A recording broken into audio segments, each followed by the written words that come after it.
तो some more question on the bilinear transformation.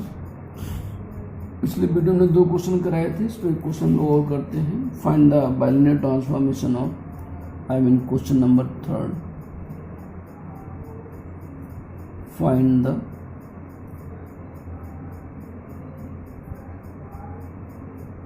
Bilinear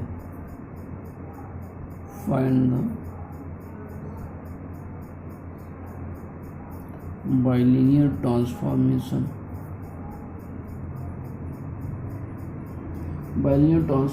which maps the point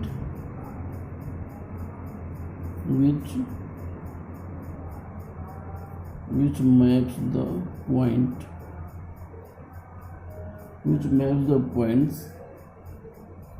z equal to 1 I और -1 into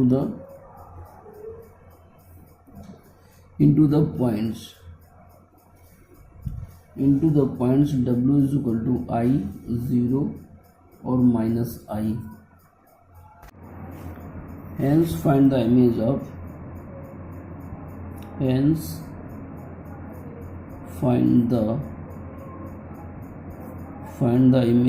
mod z less than 1। इसकी image चाहिए, ठीक है।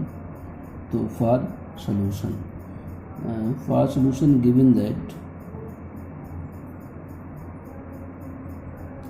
given that z1 equal to 1, z2 equal to I और z3 equal to -1।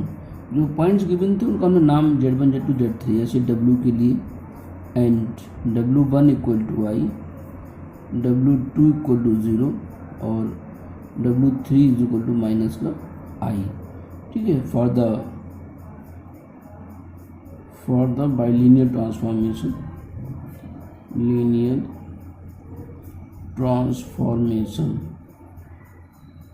ठीक है। तो ये फॉर्मूला यहाँ पे था कि w माइनस w1 फिर w2 माइनस w3 और अपान w माइनस w3 और w2 minus w1 equal to z minus z1, z2 minus z3 और अपान में z माइनस z3 और यहाँ पे z2 माइनस z1, ठीक। ऐसे वैल्यू रखते हैं। Implies that w minus w1 की वैल्यू i है तो माइनस का i, w2 0 माइनस i तो प्लस i हो गया, and upon w minus w3 minus i तो यहाँ पे ये प्लस i हो गया, फिर w2 0 और माइनस का i, फिर z माइनस z1 1 है, z minus z1, z2 i और माइनस z3 तो ये +1 हो गया, -1 था, अपान z माइनस z3 -1 +1 हो गया, फिर z2 i और माइनस z1 तो माइनस का 1 हो गया। तो वैल्यू रख लिया। अब इसको सिंप्लीफाई करते हैं लोग, तो आगे चलते हैं।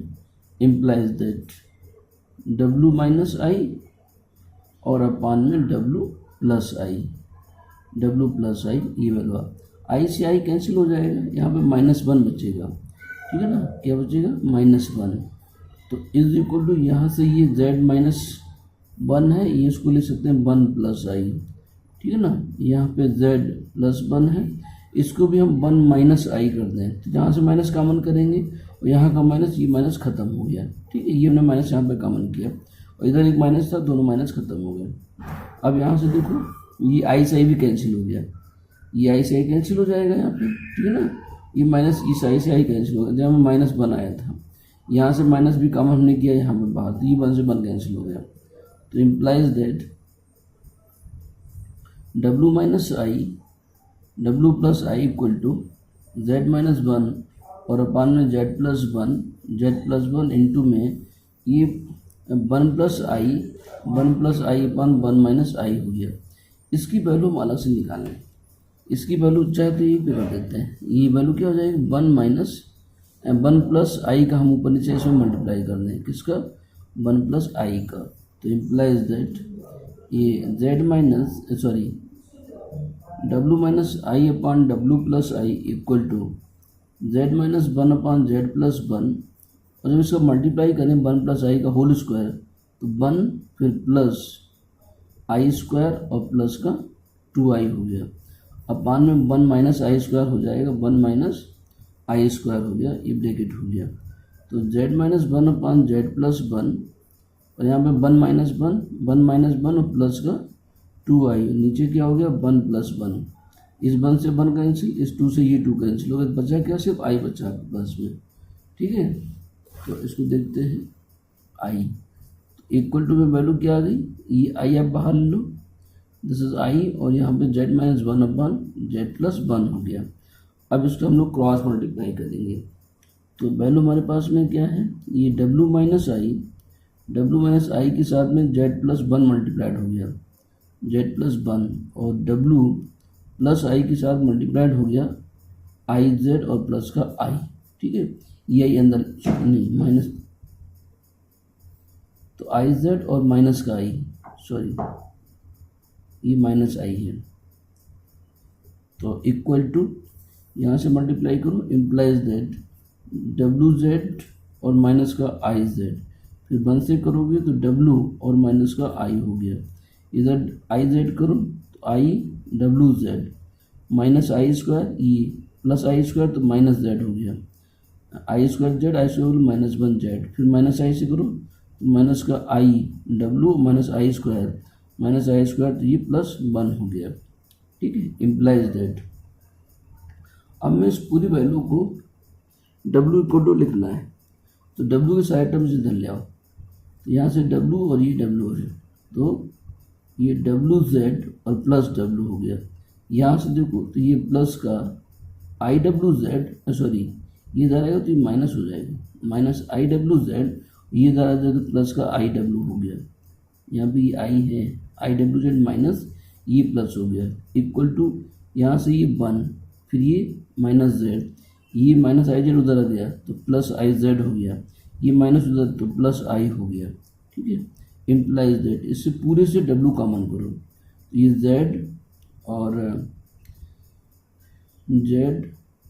प्लस वन आई तो माइनस का i z minus i z और प्लस का आई, ये हो गया, यहाँ से वन माइनस जेड और z, one minus z plus i common करो तो प्लस आई कॉमन नहीं, आई कॉमन किया तो जेड प्लस वन हो गया, ऐसे नहीं, इसमें हमें जेड को कॉमन करना है, ये जेड कॉमन करिएगा तो यहाँ से हो जाएगा आई माइनस वन और वन प्लस आई, ऐसे अरेंज करिएगा, इसको भी ऐसे करना है, इम्प्लाइज दैट डब्लू ये जेड प्लस वन नहीं सॉरी जेड को एक साथ करो, ये वन माइनस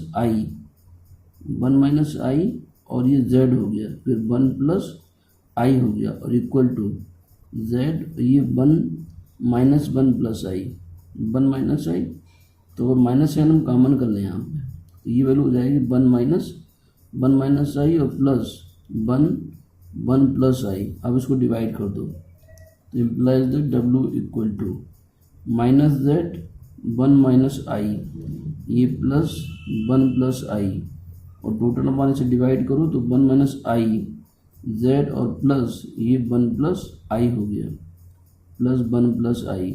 ठीक है, वन माइनस आई इसको कॉमन करो तो वन माइनस आई यहाँ पे होगा minus z plus one plus i upon one minus i, total upon भी आपने वन माइनस आई कॉमन किया तो ये होगा Z plus one plus i और अपान में वन माइनस आई। ठीक है ना, चलिए अगले पेज में देखते हैं। तो इसकी वैल्यू अभी हमने निकाली थी जस्ट इसके पहले वाले अगले स्टेप में यहाँ पे, तो जस्ट मिनट, तो इक्वल टू ये जो वैल्यू मिल रही है आपको डब्ल्यू की मिल रही है, इम्प्लाइज दैट डब्ल्यू इज इक्वल टू ये वन माइनस आई कॉमन किया था हमने, वन माइनस आई यहाँ से minus z plus one plus i और अपान में वन माइनस आई मिला था, टोटल अपान भी वन माइनस आई कॉमन हुआ तो यहाँ से जेड प्लस ये वन प्लस आई अपन और वन माइनस आई मिला था, ये वैल्यू कैंसिल हो गई, माइनस जेड और प्लस आई और अपान में जेड प्लस आई। ठीक है, इसकी वैल्यू अभी निकाले थे उसके ऊपर कि वन प्लस आई पर वन माइनस आई प्लस आई होती है, इसको लिख सकते हैं आई माइनस जेड अपान ये आई plus Z W equal two implies Z W is equal to I minus z और ये आई प्लस जेड हो गया। ठीक है, विच is the required linear form, which is the required which is required bilinear transformation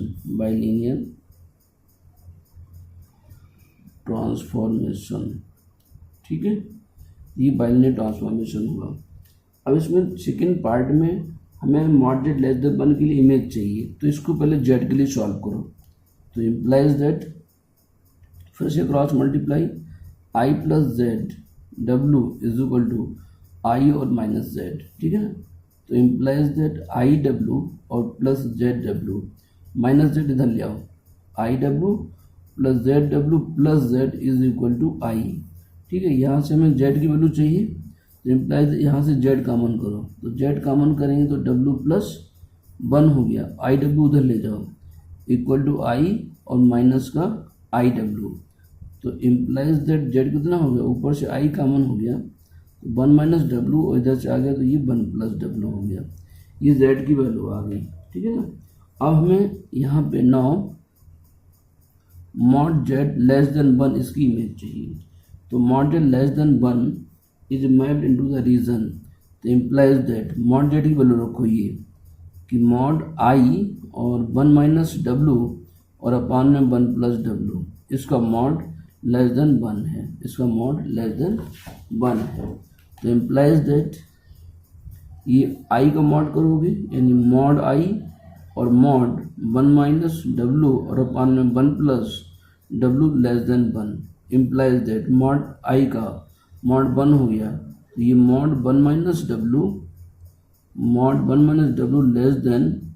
less than mod one plus W.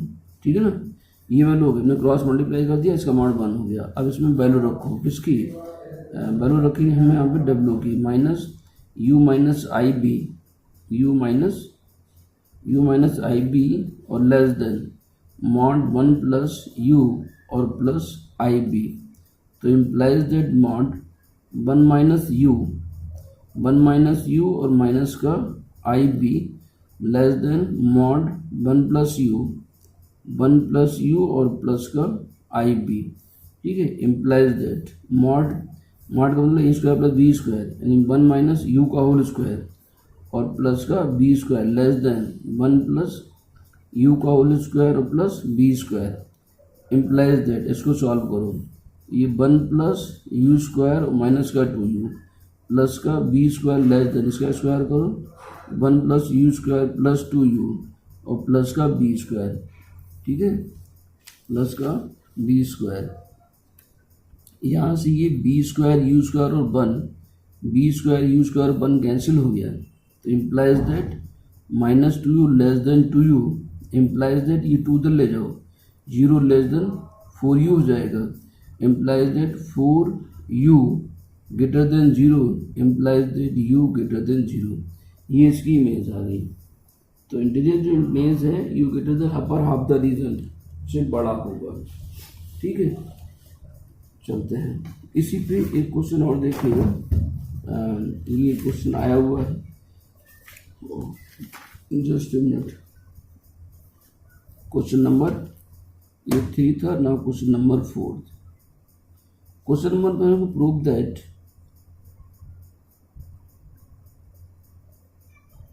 W is equal to Z upon 1 minus Z maps the upper half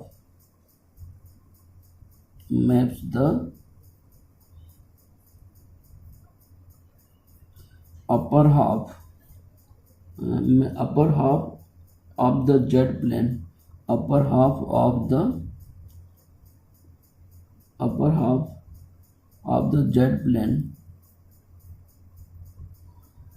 of the z plane onto the upper half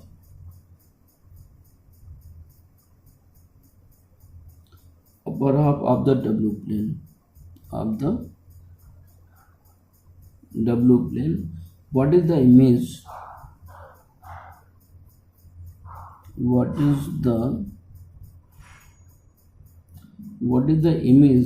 of the circle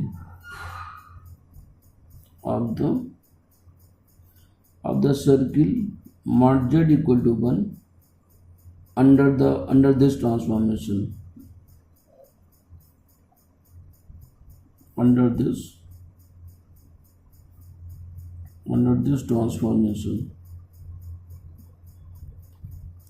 this transformation। ठीक, ये value निकालो। अब question के बाद देखिए, question को पढ़िएगा, समझिएगा। Prove that w is equal to z upon 1 minus z। ठीक है, maps the upper half of the z plane, maps the upper half of the z plane on to the upper half of the w plane. मतलब z का भी upper half है तो w का भी upper half ही map कर रहा है। z का अपर हाफ प्लेन w के अपर हाफ प्लेन से मैपिंग हो रही है इस फंक्शन में। What is the image of the circle mod z equal to 1 under the transformation mod z equal to 1 की इसकी मैपिंग क्या है। ठीक है, तो चलिए क्वेश्चन करते हैं इसको हम लोग। तो for solution we have w equal to z upon और ये 1 माइनस z है। ठीक है, तो हम यहाँ पे वैल्यू रख दें किसकी, w की। तो u plus i b equal to z means x plus i y और अपन 1 माइनस एक्स और माइनस का आई बाई हो गया। ठीक है, इसकी कॉम्प्लेक्स कंजुगेट से मल्टीप्लाई करो रेशनलाइज करने के लिए। 1 माइनस एक्स और प्लस आई बाई से 1 माइनस एक्स और प्लस आई बाई से हमने मल्टीप्लाई कर दिया, और जैसे मल्टीप्लाई किया तो अपन वैल्यू क्या हो गई, ए माइनस और ए प्लस, ये 1 माइनस एक्स का होल स्क्वायर और प्लस बाई स्क्वायर बन गए। ऊपर जो मल्टीप्लाई आप कर रहे हैं, ठीक है, तो ऊपर का जो मल्टीप्लिकेशन है इसको भी हम लोग सॉल्व कर लें। तो रियल वैल्यू 1 माइनस एक्स जब एक्स से मल्टीप्लाइड होगा, एक्स और 1 माइनस एक्स इसके साथ रियल वैल्यू मिलेगी। 1 माइनस एक्स आई बाई जब इस आई बाई से मल्टीप्लाई होगा तो i square by square minus by square a की रियल वैल्यू हो गई। फिर प्लस आई 1 माइनस एक्स जब बाई से मल्टीप्लाई होगा आई आएगा, तो ये बाई और 1 माइनस एक्स होगा। आई बाई जब एक्स से मल्टीप्लाइड होगा तब भी हमें आई मिलेगा, तो प्लस का ये एक्स बाई हो गया, ये आई का टर्म्स हो गया। ठीक है, चलते हैं। अरे तो ध्यान नहीं दे पाए, चलो कोई बात नहीं, ये सोल्यूशन था, मैं रिपीट कर दे रहा हूँ। w को जेड अपान 1 माइनस जेड था, तो हमने w की value u plus i B लिखा, z की value x plus i y और अपान में 1 माइनस जेड की value x minus I by. इसकी कॉम्प्लेक्स कंजूगेट से मल्टीप्लाई, ये माइनस आई है तो प्लस आई बाई से मल्टीप्लाई किया और यहाँ पे मल्टीप्लाई किया, ये a माइनस, ये इतनी बुरी वैल्यू को हमने a माना है और ये वैल्यू यहाँ पे a, और ये minus i B plus i b, तो ए स्क्वायर प्लस बी स्क्वायर हो गया। ठीक है, ऊपर भी इसी तरीके से मल्टीप्लाई किया है, तो implies that u plus i b equal to, इसको अंदर से मल्टीप्लाई कर देगा तो हमें वैल्यू क्या मिलने वाली है, ये x और 1 minus x into by square और अपान में 1 माइनस एक्स का होल स्क्वायर और प्लस बाई स्क्वायर हो गया। ठीक है ना, बाई स्क्वायर हो गया, और चलिए ये बाई स्क्वायर हो गया प्लस आई, यहाँ पे देखिएगा तो ये बाई 1 माइनस एक्स हुआ, यहाँ पे बाई 1 माइनस एक्स और प्लस एक्स बाई और अपान में 1 माइनस एक्स का whole square plus y square हो गया। ठीक है, तो इम्प्लाइज दैट इसका रियल पार्ट u कितना हो गया, u की वैल्यू ये हो गई कि x 1 minus x into by square minus by square minus, यहाँ पे ये माइनस बाई स्क्वायर और अपान में 1 माइनस एक्स का whole square plus y square, और b इक्वल टू हो गया y 1 minus x plus x y और अपान में 1 माइनस एक्स का whole square plus y square हो गया, ठीक है ना। ये हमने यू और बी की वैल्यू रख दिया।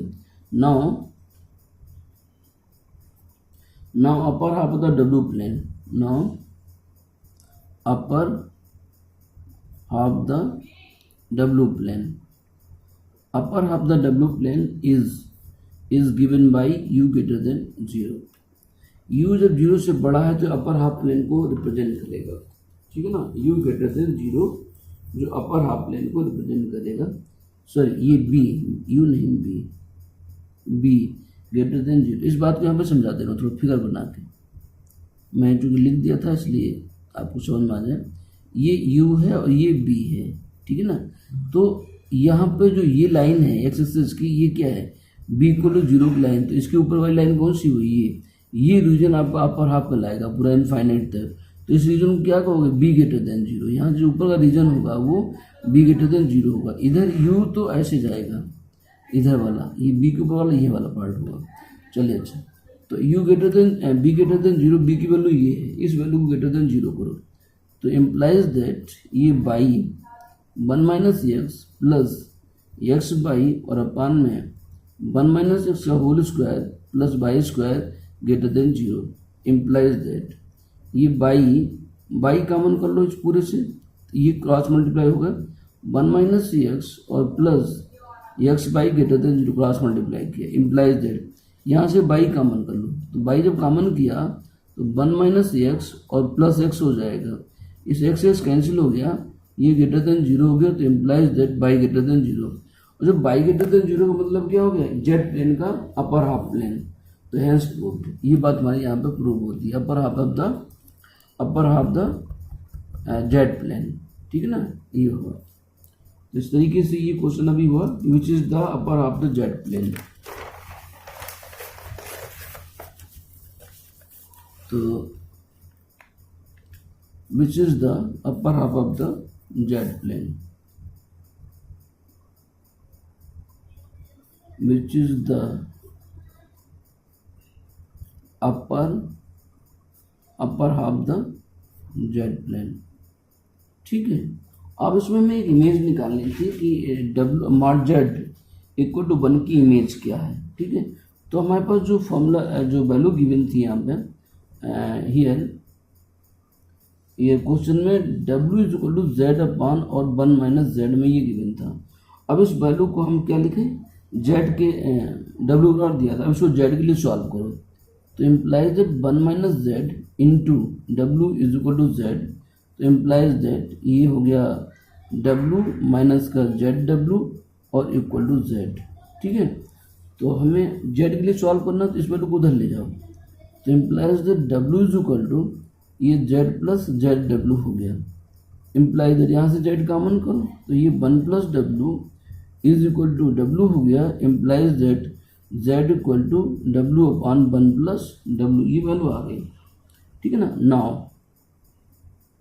Now mod z is equal to 1 है, तो इम्प्लाइज दैट मॉड z यानी W अपॉन 1 प्लस W का मॉड इक्वल टू 1 हो गया। तो इम्प्लाइज दैट ये mod W is equal to mod 1 plus W हो गया। इम्प्लाइज दैट मॉड W की value U plus IB equal to mod 1 plus U plus IB हो गया। Implies that mod U plus IB equal to mod 1 plus U एक साथ हो गया और प्लस IB हो गया। इम्प्लाइज दैट मॉड करोगे तो U square plus B square is equal to 1 plus U का होल स्क्वायर और प्लस का B स्क्वायर इक्वल टू तो 1 plus U square plus 2U और plus B square, U square B square cancel हो गया। यहाँ से क्या बचा 1 प्लस 2U इक्वल टू 0, ठीक है। ये इसकी आपकी इमेज आ गई 1 plus 2U equal to which is the straight line, which is the straight line, ठीक है ना। ये आपकी स्ट्रेट लाइन है। तो इस तरीके से 2 क्वेश्चन हुए। तो इसमें इसके बाद में आता है nature of the binary transformation. Nature of the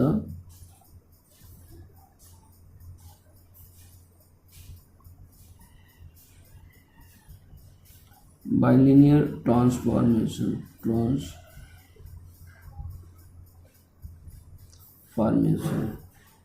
nature में यहाँ पे 3 पॉइंट हैं। उसमें पहला पॉइंट आपके पास ये है कि linear fractional transformation a linear fractional transformation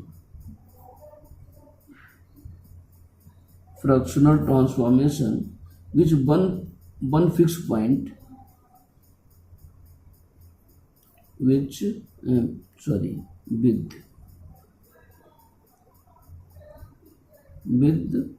one fixed point z0. One fixed point z0 is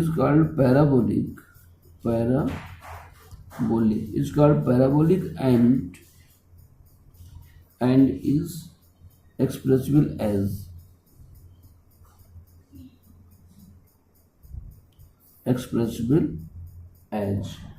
तो 1 upon w minus z0 is equal to 1 upon z minus z0 और प्लस h।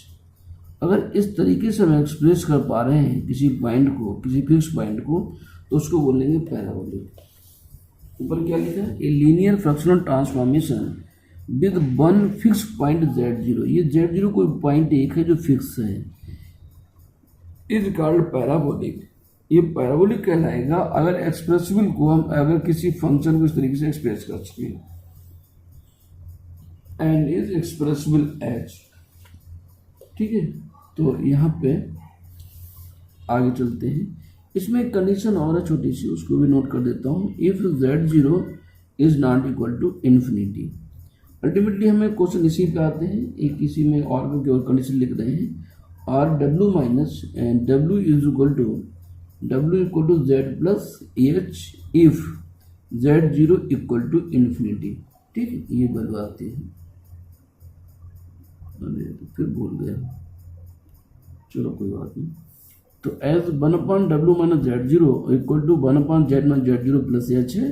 z0 जब is not equal infinity तक condition ये है, और z0 equal infinite हो जाए तो w equal to z plus h हो जाएगा। नाउ सेकेंड पॉइंट में यहाँ पे है कि a linear fractional transformation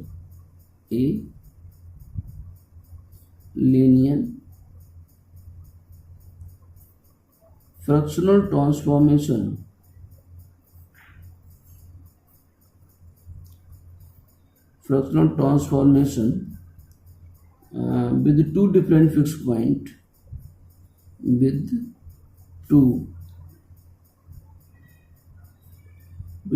different fixed points z1 and z2 and z2 is given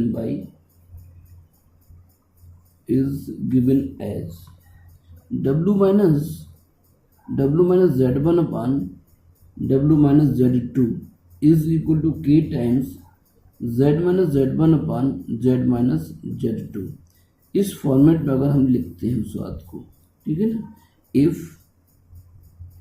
z1 z2 is not equal to infinity, if z2 is equal to infinity, then it becomes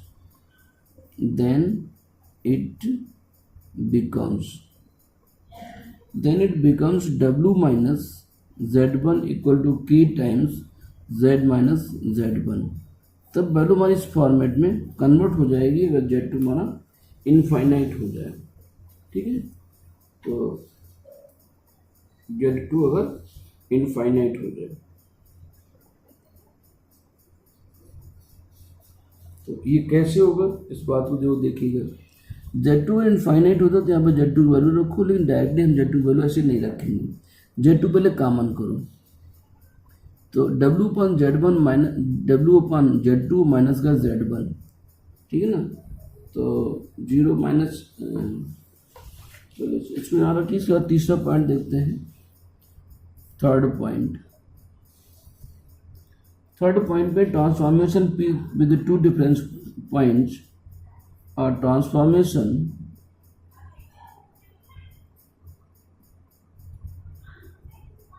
और transformation with two different fixed point, two different fixed point with two different fixed points is called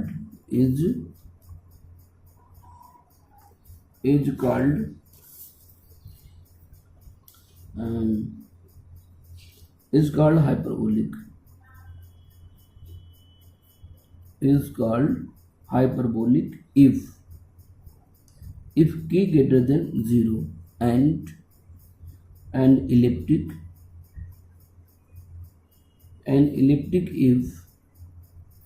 if k equal to e raised to power I alpha or alpha is not equal to 0 और k का mod equal to 1, ठीक है, and loxodromic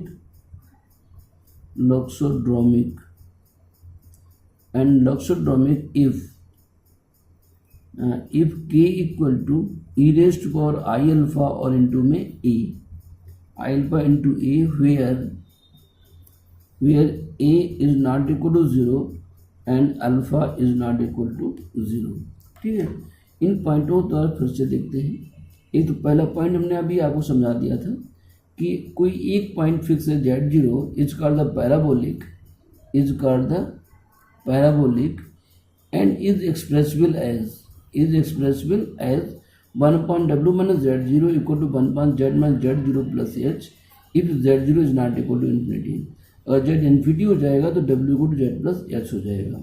दूसरा फिर करें a linear fraction of transformation with two different fix points, वहाँ पे 1 था, अब यहाँ पे with two different fixed points z1 और z2 is given by w minus z1 upon w minus z2 equal to k z minus z1 z minus z2। दोनों तरफ z1 z2 difference minus हो रहे हैं। If z1 z2 is not equal to infinity, अगर k हमारा infinite z2 infinity हो जाए तो रिलेशन ये बन जाएगा w minus z1 equal to k z minus z1। अब इस फॉर्मूले में इन्होंने ये डिस्कशन किया हुआ है, ये transformation with two different fixed point is called hyperbolic if k greater than 0, elliptic if k equal to e की पावर अल्फा। अगर वैल्यू को e की पावर अल्फा के फॉर्मूले में लिख सकते हैं तो इलिप्टिक कहलाएगा। Alpha is not equal to 0, alpha 0 नहीं हो सकता है, तो e की पावर अल्फा का मार्ट करोगे तो cos अल्फा प्लस आई साइन अल्फा तो वैल्यू 1 बना देगा, cos square plus sine square, इसलिए मॉड की वैल्यू 1 लिखा हुआ है, इसी में है यह, चाहे k इक्वल टू e की पावर अल्फा लिखें या मॉड k इक्वल टू 1 लिखें, have the same meaning. And loxodromic if k is equal to e की power alpha into a where a is not equal to 0 alpha is not equal to 0। तो अगर हमारा format ये बनता है कि k is equal to e की power alpha into a तो उसको हम लॉक्सोड्रोमिक कहेंगे, ठीक है। ये इसके 4 पॉइंट हुए और इस पे एक क्वेश्चन बनता है, तो क्वेश्चन फिर हम लोग नेक्स्ट क्लास में करेंगे, ठीक है ना, नहीं तो वीडियो बहुत लेंथी बड़ा हो जाता है, ठीक है। 32 मिनट का हो चुका है। Thank you.